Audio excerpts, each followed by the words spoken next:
Unfiltered by Jade. Jade.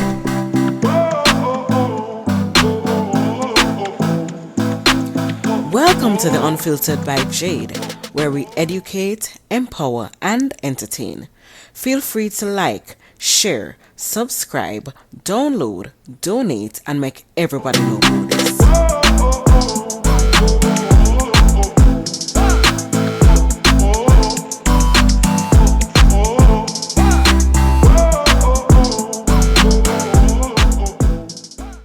Beats by RB Records.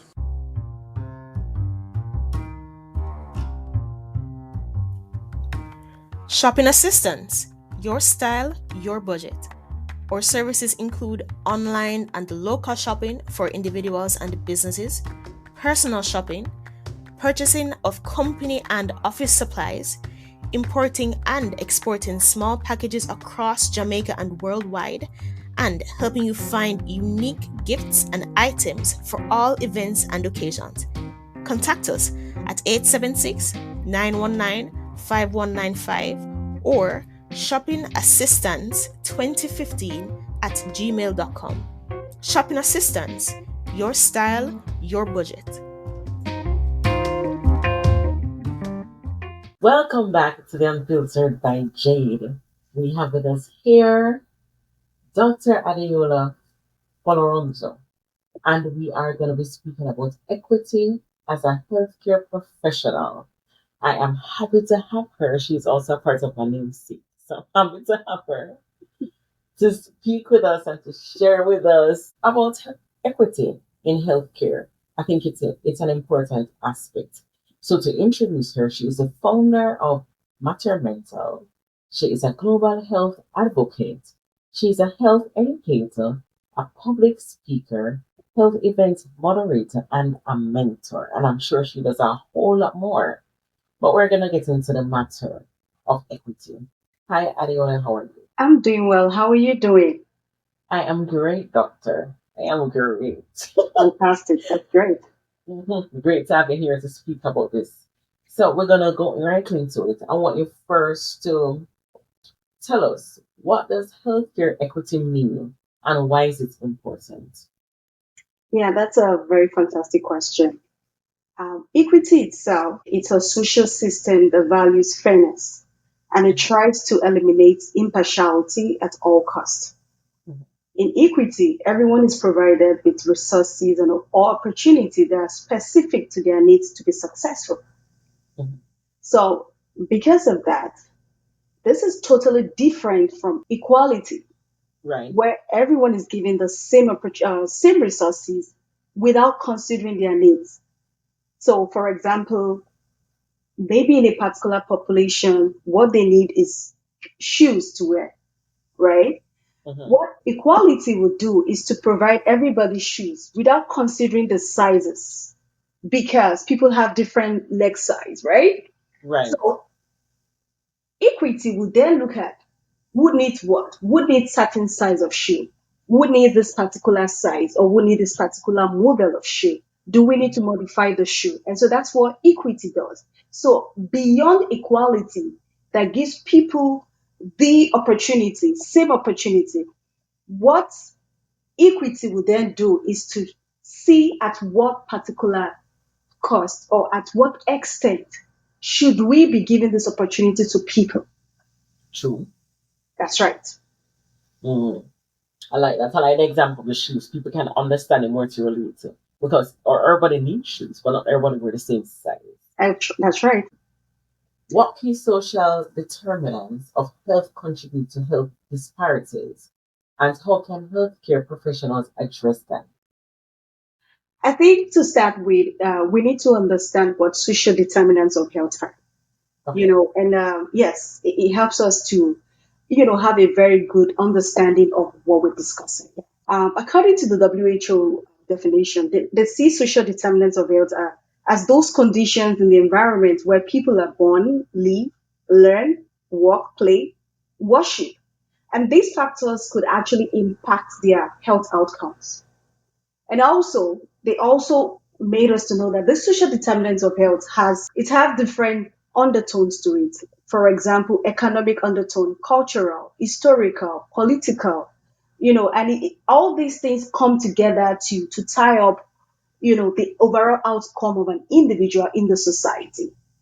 Having said that, there are different factors that make up the social determinants of health. Number one, in no particular order, will be income and social protection, right? So, income, it determines to what extent how you're going to have access to some particular resources, be it access to medication, access to different things in the communities like exercise, going for different programs, wellness program, how are you going to be afford all that. So your level of income will determine all that. It's going to determine even the quality of food that you are going to be purchasing or you're going to have access to, and also the kind of housing as well.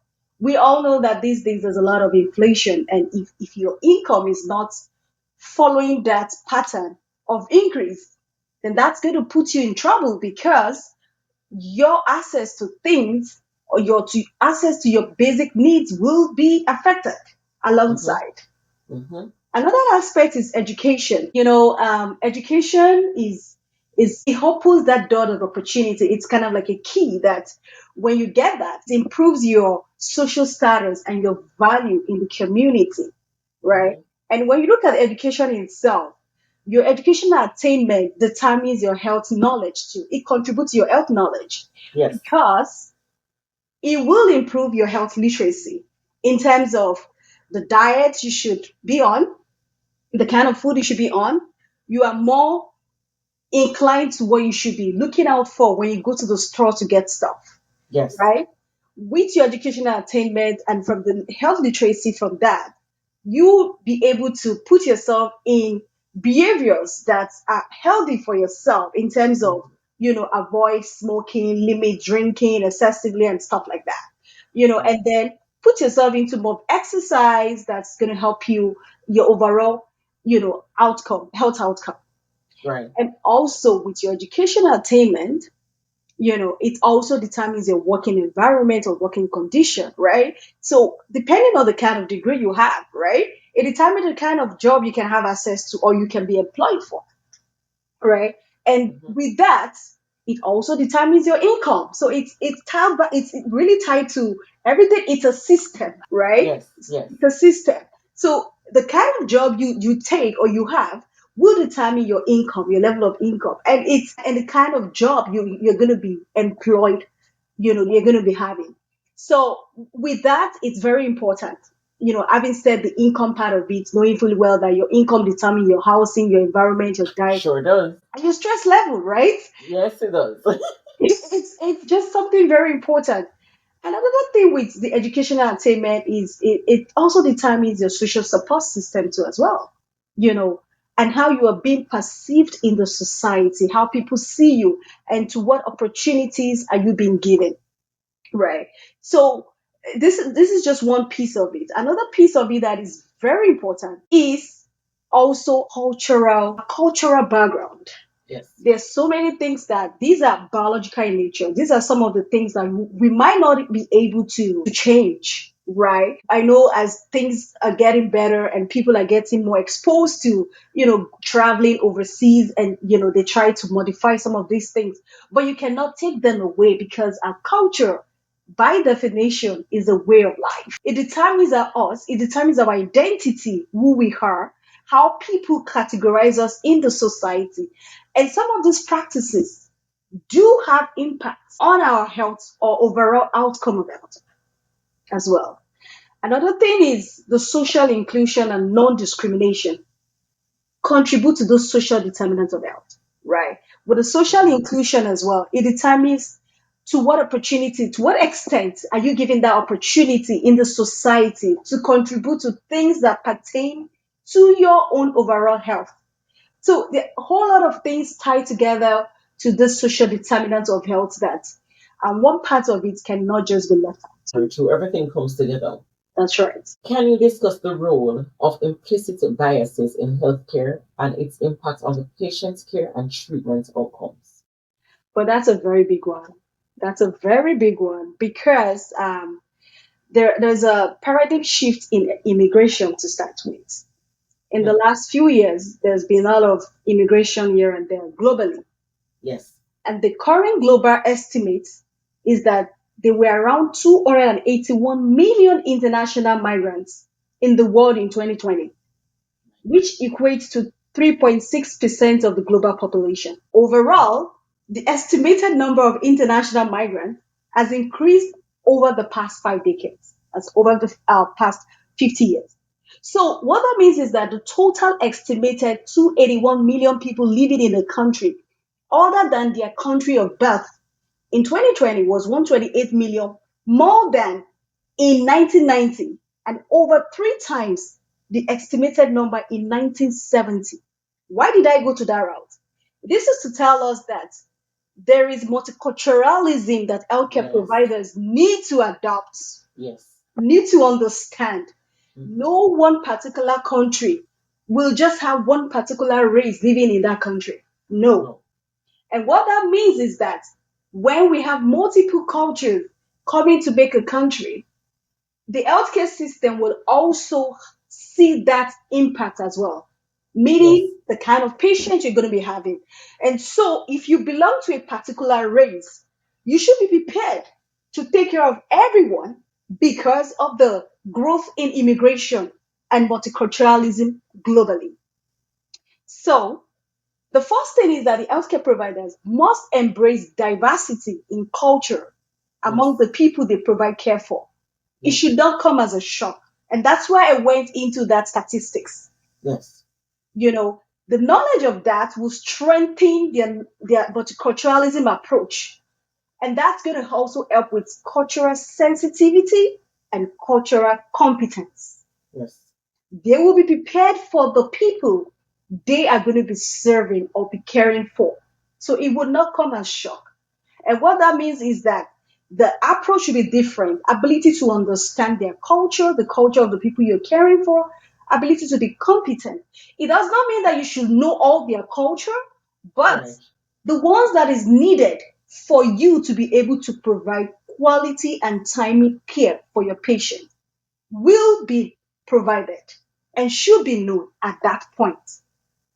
And also, ongoing training by employers must be budgeted for to support the Yes. employees as well, Yes. I agree. right? So the caregivers are coming in to do their own job, to provide their own professional, put in their own portion.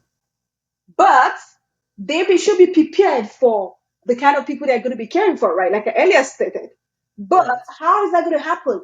Training, training that are evidence based, whereby they are fully prepared and they are ready to provide the care, because there are two different things between what I learned in school and what I should be learning in terms of understanding of culture of people, and bringing those two together to be able to Mhm. provide that comprehensive quality care Mhm. irrespective of the cultural heritage of that person or of the patient.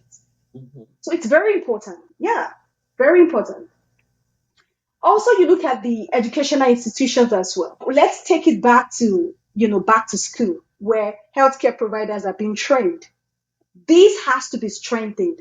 The knowledge of culture, the social determinants of health impacting the life of people needs to be strengthened and needs to be embedded in the curriculum of the educational system, True. so that the healthcare providers are not hearing about culture of people or what cultural safety or sensitivity is for the first time at work.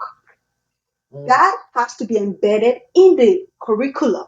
They are prepared for that, such that when they're out or when they graduate, they are prepared for the life after school.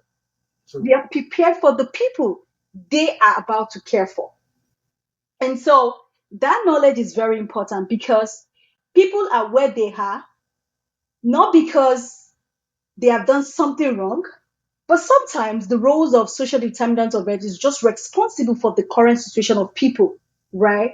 And so it helps to reduce that bias system that this person is where they are because they've done something wrong. No, when you have a knowledge of where people are coming from, their cultural heritage, the historical background or what they have to navigate in the past that keeps being in their present, then it gives us that opportunity to be more open-minded and accept these people or accept the patient for who they are. And it also helps us to know where to come in and not to add into the things that are already undergoing that is impacting their health negatively.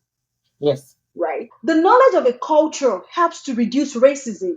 It's create that opportunities for acceptance, respect, and understanding, irrespective of their cultural heritage. And this is very important for healthcare providers to be aware of all this. Adeola, in terms of even knowledge or That's right. knowing it and being culturally competent, I believe that if it is that they're dealing with patients from different countries, different cultures, backgrounds, if it is that there's something that they don't understand, I think they should feel free in a good way to say, hey, can you please educate me on this? I'm not understanding it. How may I help you better? Because even doing that shows the patients that you're willing to learn about them, you're interested in them, and therefore you want the best of them when it comes on to even their health care. Yeah, that's very true. And I love that point. I remember there was a situation that happened. I think it was 5 years into my practice, and I was observing, I was on the unit. And then what happened there was a particular nurse who was caring for a patient who came from a particular country. And in this culture of this patient, you don't look straight into people's eyes. Eyes, yes, yes, yes. It's a It's disrespect if you look straight into their eyes, right? Exactly. It's a sign of disrespect. And so this nurse, because where she was trained, you are expected to look into people's eyes directly because it connotes truth. It connotes that you are confident. And And connecting with your client, with the patient. exactly. But to the other person, it was a different thing. And so the patient will not make an eye contact with the healthcare provider. And the healthcare provider was getting frustrated that, oh, this patient is not even concerned about his care, right? But a knowledge of what that culture is would have just helped to resolve that situation. True. Simple as that. Very true. Very, very true. Also, I'm going to add to it for intake. When people go into the intakes, I think people should ask them. And I mean, people sometimes may see or think it's off, but you can also put on the intake form about people's culture. Tell me a little bit more about it so that when it is now that the person or whomever is seeing that patient afterwards have knowledge about it. So they're not going and working into a situation unbeknown of them and doing something that may offend client or a patient, because it's a turn off when it is that a patient goes and is not treated a particular way and they don't feel cared for by the healthcare professional. Even if it's not done, the onus is on the healthcare provider to ask questions. Absolutely. And that's why when it comes to doing admission process, sometimes, except if it's an emergency situation, say you're coming to the nursing home, for instance, we're transferring a patient to nursing home. The database gives you the opportunity to read ahead of the information about the patient, Yes. the ethnicity, you know, all the things that the patients are into, right? And it helps us to be prepared. So as care providers, we are continuous learners, right? And so what that means is that we'll be learning about people every day. And it's different from what we have learned in school. It Oh, just yes. needs to be added on to Yes. be able to provide that care. So it calls for that mental shift or paradigm where we're kind of very diverse and open-minded, just because the goal is that the patient is the core and they deserve to be treated in a quality way that they deserve.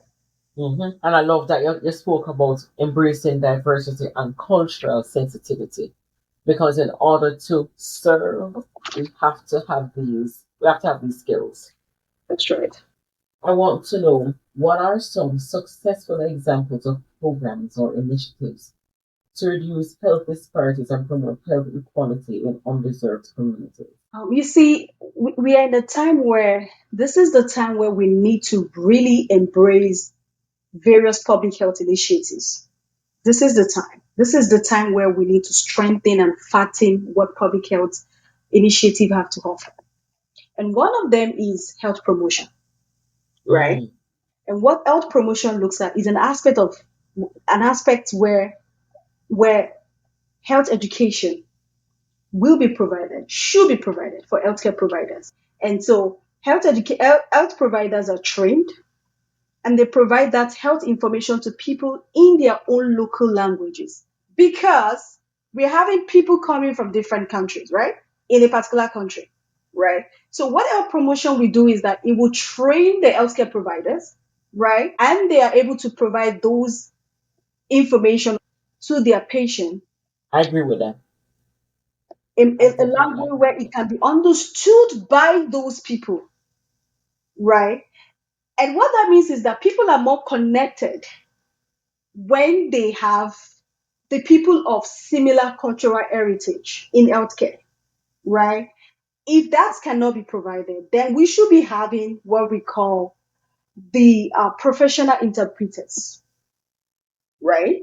Professional interpreters, they are the ones that they will make sure that the information is being passed across between the two, both the provider and the patient, right? So the community members know they are not being judged when they are being taken care of people that they share or they share the same cultural heritage, right? They are more receptive to any form of health promotional initiatives such as teaching on their lifestyle modification, so many facts, so many things that they can be receptive to, right?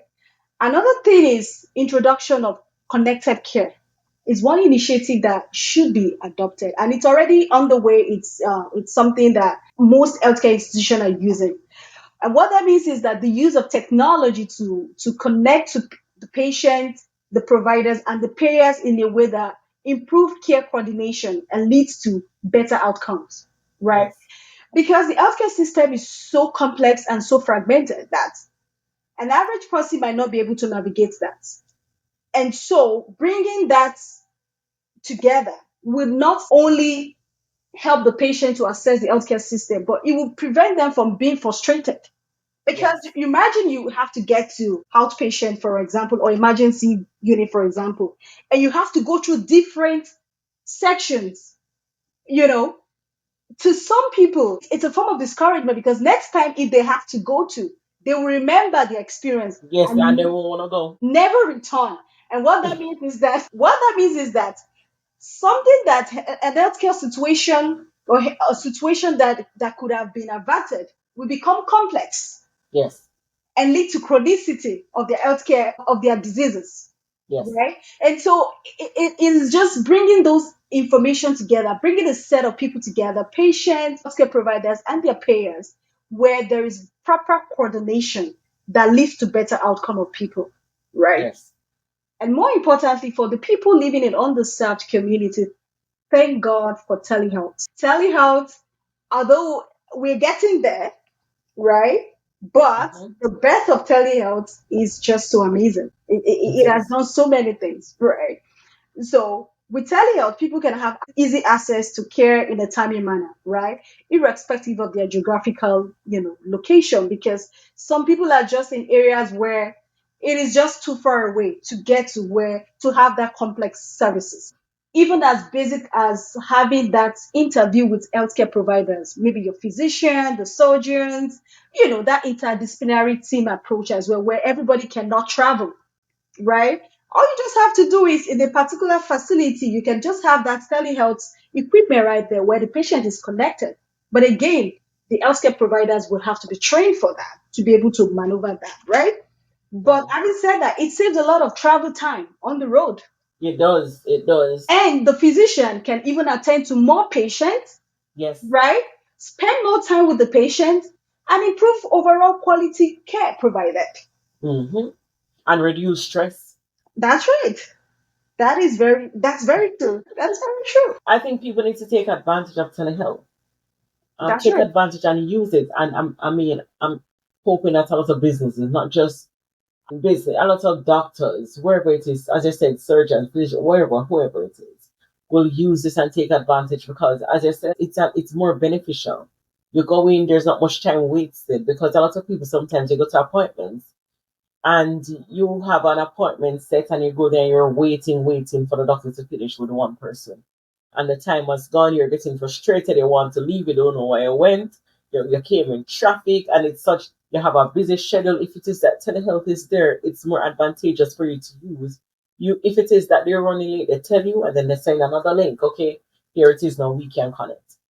So you don't have the wasted time Mm-hmm. and exerted energy of frustration waiting to get help when it is that it's easier maneuvered through telehealth. That's true. And even the birth of artificial intelligence too, that's a big one. That's a big breakthrough we are experiencing in the healthcare system, right? Where people can be screened. People can be screened through this artificial intelligence, different apps, health apps. Yes, yes, Yeah, right.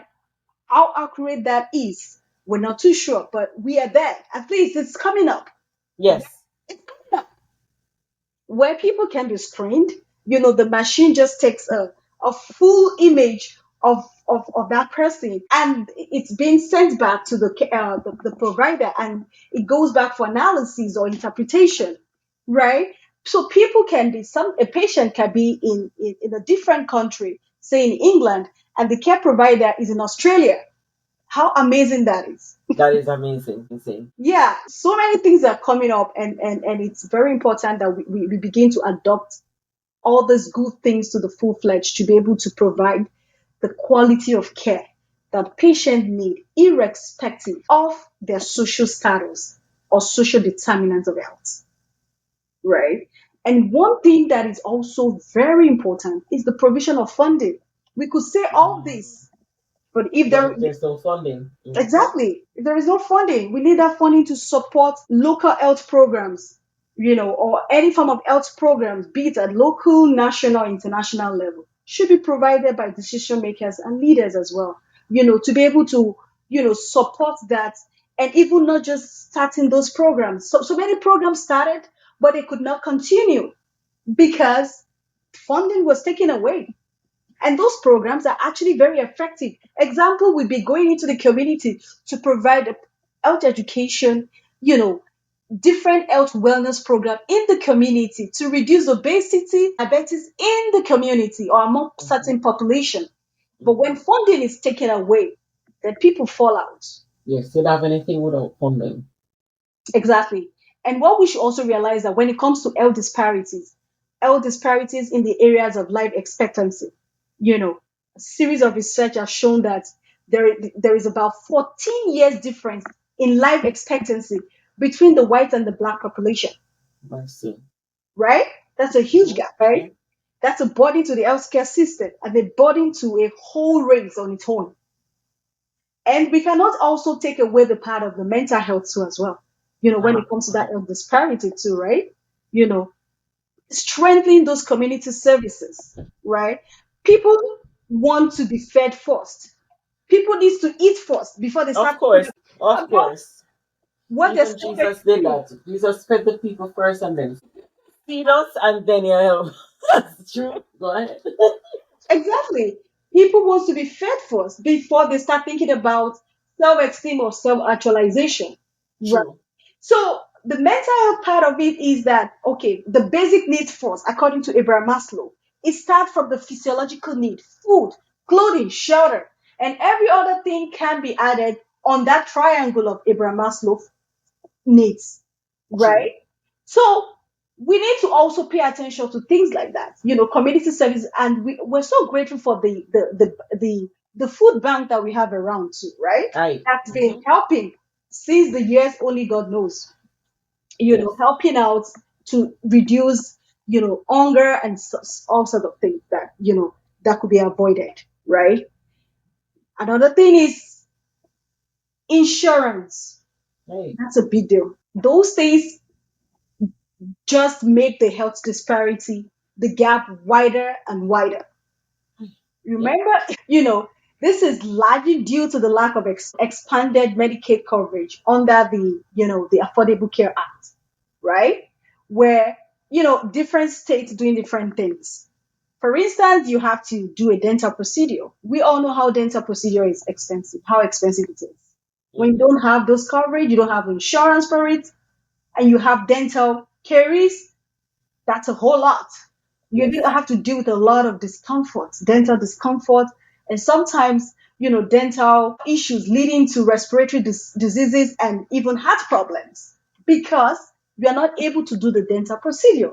And so it Mhm. worsened the heart, it worsened other system of the body, and just our overall effect on the health is just poor. Mhm. So it is a big deal. There are a whole lot of things that we have to just look into. But above all, funding should not stop. For mental health, I think it is important to have diverse persons in healthcare profession to speak with patients because there's sometimes because patients believe that sometimes the mental health professionals don't know how to connect with them, even if it is that they're not in Oh, a mindset to speak or they, something is happening, they won't want to speak about it.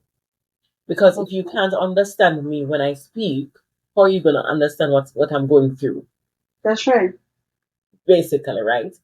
And to say the least, most places that we have gone or have seen personally has, if it is that they have somebody there to interpret, as I said earlier, it's really Spanish. Mm-hmm. We're in a country where there are more people. There's a lot of people that they don't speak Spanish. So you Mm-hmm. have a Spanish person and an English person. Sometimes English is not some of our first language. You understand? Mm-hmm. So That's having right. diverse interpreters is important, not just for healthcare in terms of body and what's happening, but also for mental health. That's right. And also, even in addition to what you just said, the approach of healthcare providers too, right? When people Ah, call in for mental health services, right? The approach, when people have the sense of inclusiveness and being empowered, they come back again. They come yes. back for more, and there is follow up, right? They are more empowered. They are more encouraged, to come in for the care that they need. But when they're entering the system where they're already being judged, the whole thing is already biased. Such patients will not be encouraged to No, return no, they're not motivated. at all. And so the healthcare, their health outcome continue to be poor because not that they don't want to go, but because it's just in their head how they'll be treated. And everybody deserves to be treated right, Hmm. irrespective Hmm. of our gender or whatever position that we hold in the society. Or our Everyone pronouns. deserves. Everyone deserves Everyone deserves. fair treatment and an equal treatment. Everybody does.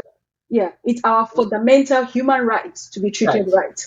No, there's no one that's more privileged than the other That's right. for anything. So that's important. You have said a lot. You have given us a lot to think about. In terms of the ongoing training that needs to be had. Um, because even where equity as healthcare is, there's also ageism. There's also microaggressive behavior. There's a lot of things that come into play. So having ongoing training can curb those things.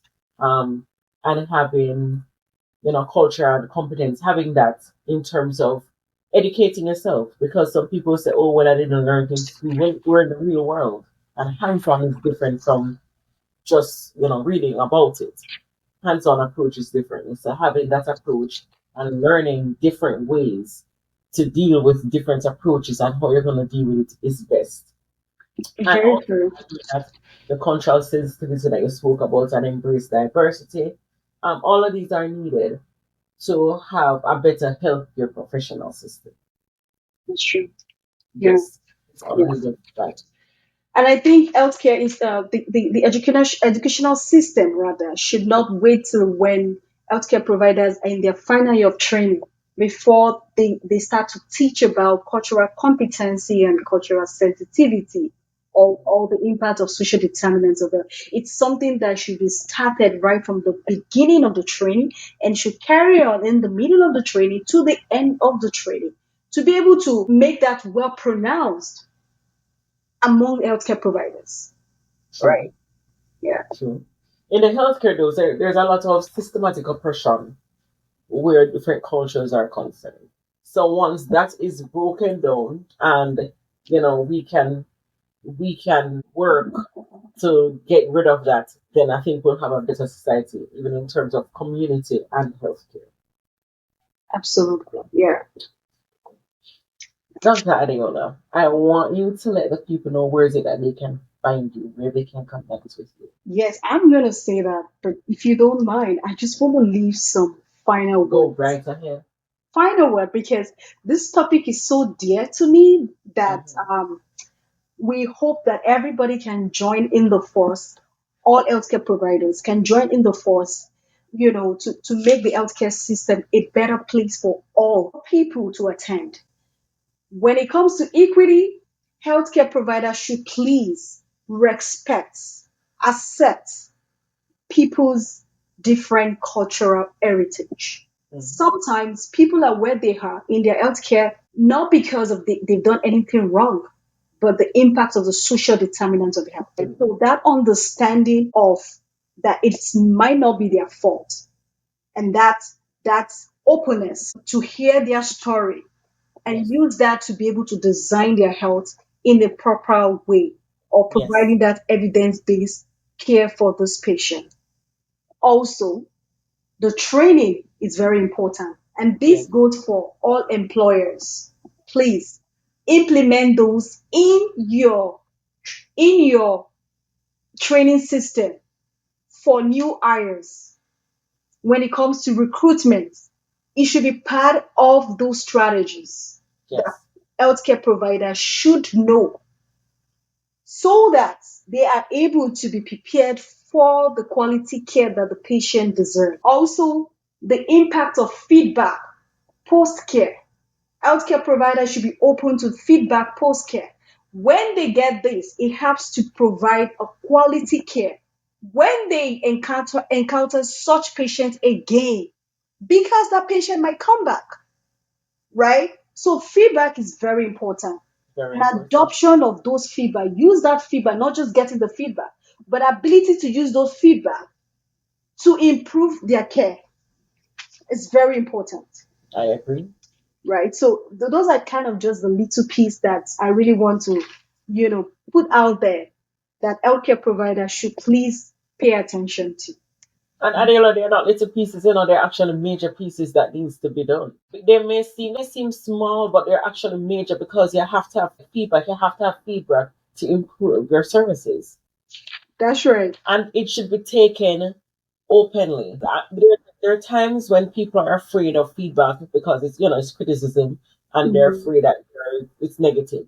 But criticism can also be positive. It can also be there to enhance your services. If somebody say, "Hey, I didn't like how I was treated with something," you can. It's also a way for people to advocate for themselves because Mhm. sometimes they're not being treated in the best way. And for businesses, it doesn't matter which business. I think the onus is on the leaders, the heads, to listen to what is being said, Yeah. and take that and make it better. As I said, there are some people who their health have deteriorated not because they wanted it to, but because they Mhm. don't have insurance Insurance. That's a or big to deal. help them. And people also need to take it into consideration to say, okay, if it is that you can't get this medication because of your insurance, how is it that we can help you? There should be a system that say, okay, let's see, let's tell you about good RX. Let's tell you about something else that you can use to see how you can get your medication on a lower discount for yourself. Let's see how best we can help you instead of always want to turn on people or turn away people. Yeah. I think in summary, it's just like all healthcare providers should be intentional. They should make that intentional effort to understand people and where they're coming from, and not always assume that they know it all when it comes to the Right. care of the patient as well. Nail on the head. Mhm. It's true. It needs to be said. All right, doctor, where is it that we can find you? I'm present on Facebook, and it's called Matter Mental. So Matter Mental is on Facebook. Matter Mental is also on LinkedIn as well. So I'm present there. And also, I do have my website as well. It's mattermental.com. As simple as that. Yeah, you can actually reach out to me. YouTube as well. And on YouTube, it's called the Matter Mental at 23.